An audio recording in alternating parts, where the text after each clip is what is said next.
Hello there. You're listening to Linda Pinizzotto at the Condo Expert, and we're so delighted because we have Josh Twintarny here, and he is the Director of Operations for Plug and Drive.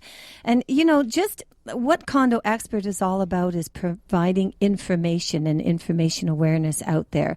And not only just to the condo owners and condo tenants, but also to the general marketplace. So learning about electric vehicles and the charging of electric vehicles. And, you know, Josh, I have to tell you, I'm so thrilled to have you on this show because knowing that you're involved in a nonprofit entity, I think is fantastic. Because, you know, those are the signs, like this isn't about trying to, you know, it's about trying to get information and not always about, you know, the bottom line and nailing people for profits. And, you know, that's where I think information awareness is so important so that these boards and everybody out there, the general public, makes the right decisions. Informative. Yeah, definitely. So you were talking earlier about how to go about getting this implemented in a condo building. So would the first approach be that a condo board member or property manager would say contact your plug and drive, or what would they do? Yeah, we go to events across the province, more than 100 events a year. We're happy to talk to people about everything to do with electric vehicles. Our website is always available at pluganddrive.ca.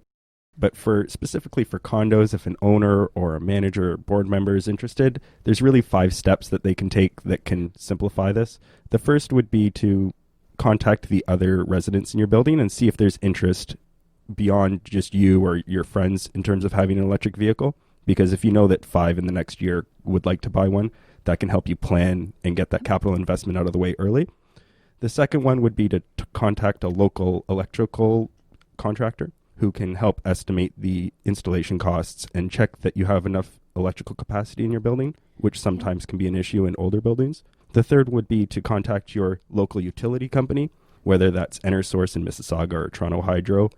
There's lots out there. There's more than 80 utility companies, but they're happy to help you find solutions to these charging problems, both in homes and condos.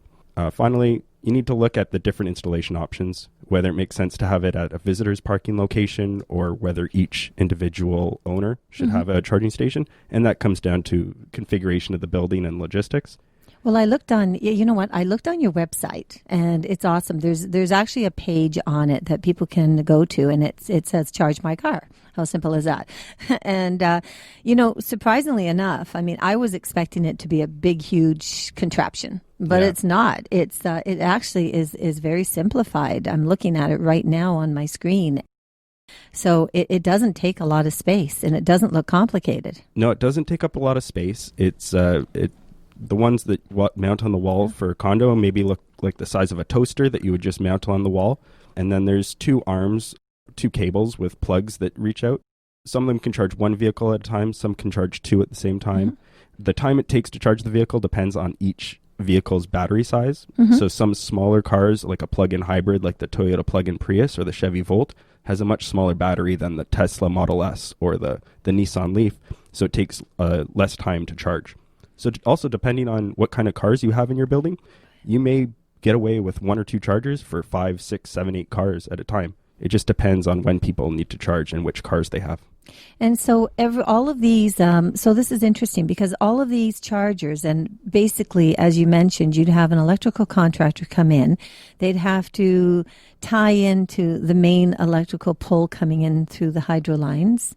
And I guess what they would do then is you'd have it monitored somehow, or like you said earlier, somebody would have like a charge card type of so that they put it in and that would actually, what is the charge? What would be a charge to charge 1 car, for instance? Typically for a year, it might be $350 in electricity to drive 20,000 kilometers.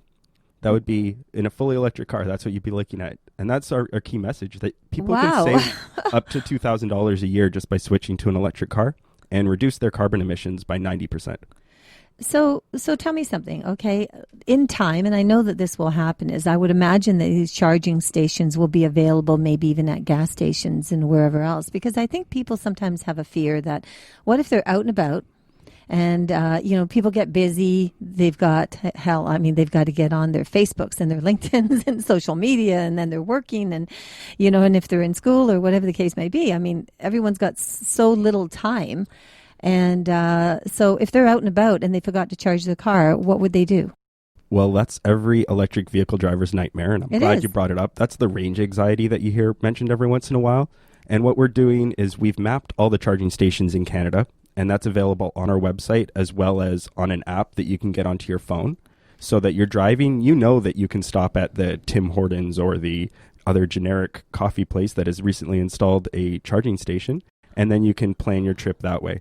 We don't anticipate gas stations necessarily being the model that you would stop at, because if you're going to charge your car for, say, half an hour or an hour, maybe you want to go have dinner or go see a movie, and those are kind of the engagement attraction places that you see installing charging stations right now. Restaurants, shopping malls, places that want to grab your attention and kind of get you to charge your car, but then spend a little bit of money at the same time. What a great way to bring in the market. Yeah.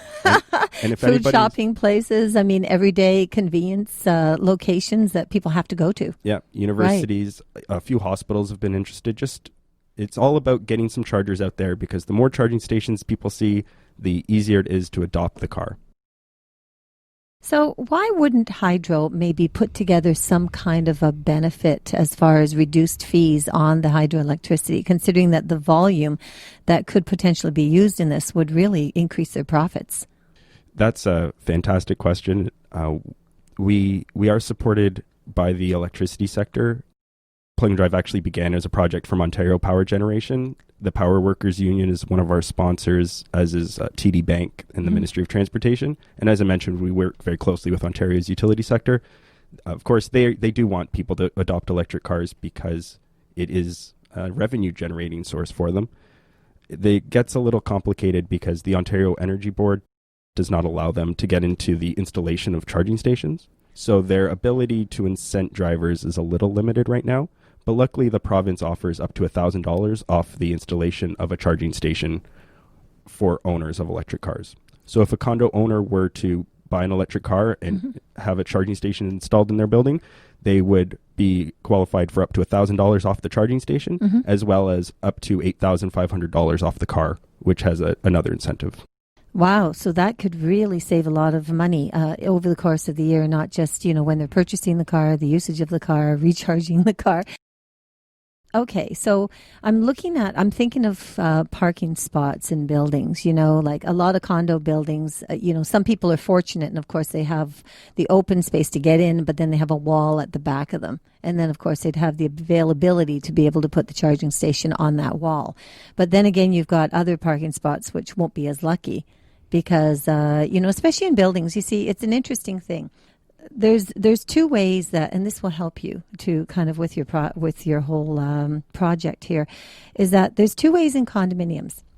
One is that a building could have potentially exclusive use on the parking. Okay, now that means that they don't own the parking spot. So if they don't own the parking spot and the building condo declaration basically just says, okay, fine, spot 15 is exclusive to unit 220. So that means that because it's exclusive use, that directly would be a board decision to turn around. Either way, it's always going to be board decisions. But the bottom line is, on an exclusive use parking space, it kind of monitors a little bit differently because there's no ownership value on there. Now, so if somebody went to resell their unit, if they had a parking space that was owned and deeded. Okay, and I'm going to bring my real estate side into the picture because, I've been a realtor for over 30 years here. So there's got to be some value in the fact that you do have an electric charging station now in your spot, especially if money was paid out on it. So if somebody has that station and then they're fortunate enough to have a parking spot which is deeded because they paid $35,000, $40,000, $50,000 for this parking spot, I guess the question is going to be, is there a value for the charging station being there, certainly for someone that wants to buy? But it's another entity looking at values of condominiums because, condominiums are not cheap anymore. They're quite expensive. And so if you are saving money on your vehicle and driving your vehicle and getting involved in electric cars, you actually could gain value on your parking space down the road, depending on, how well. I'm sure that this is going to really hit the market once people find out more about it. Yeah, no, that's some interesting points, and I was just taking some notes. I'm Right. happy to be. Well, it's funny because it's always about, it's always information awareness, as I said earlier, because, you're giving us, myself, and our whole audience all this information about electric cars and looking at the best ways to proceed in the condo market. Certainly, especially people that have really high maintenance fees, if they can save money on their vehicle, and particularly people that live in downtown Toronto, where, a lot of people don't use their vehicle every single day, so they pay their insurance, and they've got the vehicle parked downstairs, and that alternative to have savings all the way around is actually really beneficial. So tell me, okay, if we had to do a bit of an estimate, maybe what we'll do is we'll come back on that subject. A little bit of an estimate of what a potential cost of an installation would be, just some ballpark of some sort. So audience, please hang tight because you're getting a ton of information today from Josh Twintarny, who's the Director of Operations for Plug and Drive, which is actually a nonprofit, and I'm really impressed to have them here. So hang tight and we'll be right back then. Oh, my computer crashed. Oh no, I've got a virus. No way, no internet connection. Do you need help?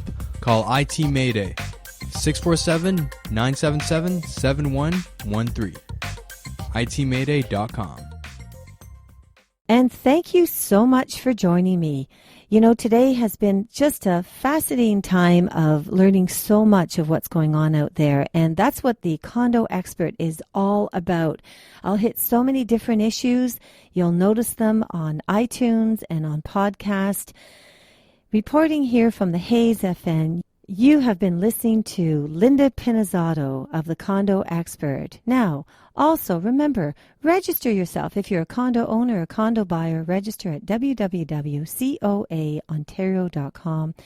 And also, if you've got questions, whether they're real estate related or condominium or property values, this and that, I wouldn't have the information I have had I not had the experience that I've received. And I certainly wouldn't have been able to start the Condo Owners Association without having this kind of a background. So contact me at Linda Pinizzotto, Pinizzotto